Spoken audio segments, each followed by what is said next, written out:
भंडाऱ्यात अंत्यसंस्कारावेळी भयंकर प्रकार. अग्नी देताच लोक जोरजोराने पळू लागले. एका मिनिटात स्मशानभूमीत शुकशुकाट. नातेवाईक, भाऊ सगळे सख्खे पळाले. असं नेमकं काय घडलं? महाराष्ट्रातील भंडारा जिल्ह्यातील एका छोट्याशा गावात हा धक्कादायक प्रकार घडला. साधारणपणे गावात अंत्ययात्रा निघाली की संपूर्ण वातावरण शांत आणि गंभीर असतं. नातेवाईक, मित्र, गावकरी सर्वजण एकत्र येतात आणि त्या व्यक्तीला शेवटचा निरोप देण्यासाठी स्मशानभूमीत जातात. त्या दिवशीही नेमकं असंच वातावरण होतं. गावात सकाळपासूनच एकच चर्चा होती. गावातील वयोवृद्ध व्यक्तीचं निधन झालं होतं. त्यामुळे घरासमोर लोकांची मोठी गर्दी जमली होती. सगळ्यांच्या चेहऱ्यावर दुःख स्पष्ट दिसत होतं. कुटुंबियांचा आक्रोश पाहून अनेकांच्या डोळ्यात पाणी आलं होतं. थोड्याच वेळात अंत्ययात्रा निघाली. खांद्यावर मृतदेह घेत गावातील लोक स्मशानभूमीकडे निघाले. काही लोक पुढे चालत होते, काही मागे, तर काही जण शांतपणे डोळ्यात अश्रू घेऊन चालत होते. गावातील रस्त्यांवर त्या दिवशी एक वेगळंच वातावरण होतं. स्मशानभूमीत पोहोचल्यावर विधी सुरू झाले. सर्वजण शांतपणे त्या विधीकडे पाहत होते. कुणी मंत्र म्हणत होते, कुणी डोळे मिटून प्रार्थना करत होते. त्या ठिकाणी गंभीर शांतता पसरली होती. मृत व्यक्तीला शेवटचा निरोप देण्यासाठी सर्वजण एकत्र उभे होते. कुणी फोटो काढत नव्हतं, कुणी बोलत नव्हतं, कारण अशा क्षणी प्रत्येक जण फक्त त्या व्यक्तीच्या आठवणी ठरवलेला असतो.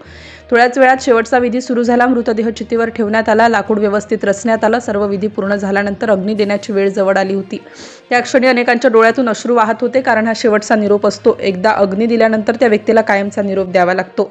नातेवाईक पुढे आले. विधीप्रमाणे त्यांनी मृतदेहाला अग्नी दिला. चितेला आग लागली आणि हळूहळू धूर वर जाऊ लागला. सर्वजण शांतपणे तिथे उभे राहून त्या क्षणाकडे पाहत होते. सुरुवातीला सगळं काही अगदी सामान्य वाटत होतं. चिता जळत होती, धूर हवेत पसरत होता आणि लोक शांतपणे उभे होते. कुणालाही कल्पना नव्हती की पुढच्या काही क्षणात काय घडणार आहे. अचानक काही लोकांना विचित्र हालचाल जाणवली. काही जण इकडे तिकडे पाहू लागले. कोणीतरी वर आकाशाकडे पाहिलं. काहीतरी वेगळं घडत असल्याची जाणीव लोकांना होऊ लागली. काही सेकंदात परिस्थिती बदलू लागली. लोकांच्या चेहऱ्यावर भीती दिसू लागली. कुणी कुणाला काही विचारत होतं. काही जण मागे सरकू लागले. अचानक एक दोन लोकांची जोरात ओरडायला सुरुवात केली. त्या आवाजाने सगळ्यांचं लक्ष तिकडे गेलं आणि त्यानंतर जे घडलं ते कुणीही अपेक्षित केलं नव्हतं. लोक अचानक धावायला लागले. कुणी मागे वळून पाहिलं नाही. तो आपला जीव वाचवण्यासाठी पळत होता. काही जण चितेजवळ उभे होते. तेही घाबरून दूर पळाले. काही क्षणांपूर्वी जिथे शेकडो लोक उभे होते तिथे अचानक गोंधळ माजला. जिकडे तिकडे सगळीकडे लोक पळत होते. कुणी शेताच्या दिशेने धावत होतं, तर कुणी गावाच्या दिशेने. काही जण इतके घाबरले की ते पडले. काहींची चप्पल तिथेच राहिली. काही तर मागे वळून पाहायलाही काहींनी धाडस केलं नाही. अवघ्या काही सेकंदात परिस्थिती इतकी बिघडली की लोकांनी मृतदेहही तसाच सोडून दिला.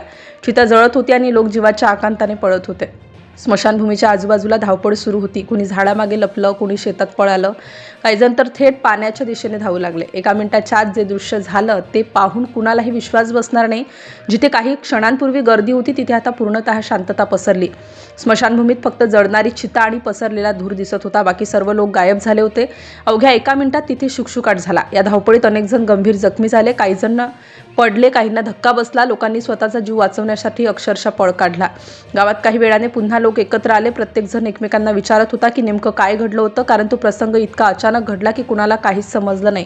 हळूहळू खरी माहिती समोर आली आणि ते कारण ऐकून अनेक जण थरारले, कारण त्या घटनेमागे कुठलाही भूताटकीचा किंवा रहस्यमय प्रकार नव्हता. स्मशानभूमीच्या आजूबाजूला असलेल्या झाडांवर मोठ्या प्रमाणात मधमाशांची पोळं होती. चितेला आग दिल्यानंतर धूर मोठ्या प्रमाणात पसरला. त्या धुरामुळे मधमाशा भडकल्या आणि त्यांनी अचानक तिथे उभ्या असलेल्या लोकांवर हल्ला केला. हजारोंच्या संख्येने मधमाशा लोकांच्या अंगावर तुटून पडल्या. मधमाशांचा हा अचानक झालेला हल्ला पाहून लोक घाबरले आणि त्यांनी मृतदेह तसाच सोडून जीव वाचवण्यासाठी धाव घेतली. या हल्ल्यात तब्बल 15 जण जखमी झाले, पण सुदैवाने कोणाचाही जीव गेला नाही. त्यामुळेच गावकरी आज म्हणत आहेत, वेळ आली होती पण काळ आला नव्हता.